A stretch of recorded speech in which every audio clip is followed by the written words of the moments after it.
जीअं त असां हिन वक़्तु तालके मीरो ख़ान जे ॻोठ अलायार मस्तोई में बीठा आहियूं ऐं अलायार मस्तोई जे साम्हूं साम्हूं ज़करिया ड्रेन आहे, जिते ज़करिया ड्रेन खे 3 हंधनि खां घारा पियल आहिनि। हिते को बि एस्कारप हमिलो न पहुतो आहे ऐं हिते जेकी ॻोठाणा पंहिंजी मदद पाण तहत जेके घारा बंदि करण में रुधल हुया, पर उन्हनि खां उहे घारा बंदि न थी सघिया आहिनि। ऐं जिथे असां बीठा आहियूं उन रोड में बि फुट ताईं उहो पाणी बीठल आहे। साम्हूं ही अलायार मस्तोई आहे, ही साम्हूं दोस्त मोहम्मद मस्तोई जो ॻोठु आहे। माना हिते जेको असांजूं ज़मीन आहिनि उहे 100 एकड़ ज़मीन आहिनि, जिन में रोंबो बि थियलु हुयो, काफ़ी रोंबो थियलु हुयो, काफ़िन में न थियलु हो। जेके बि ॿिज आहे उहे बि ॿुॾी तबाह थी विया आहिनि। हीअ जेकी ड्रेन अचे थी ज़करिया, हिन जो नालो आहे ज़करिया महेसर।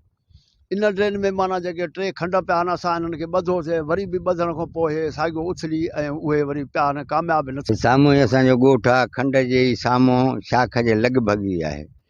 घरनि में पाणी अचे वियो आहे, निकिरण जो बि असांखे दॻु न आहे जो काॾूं असां निकिरी सघूं। महिरबानी करे का हुकूमत को तदारक असांजो करे।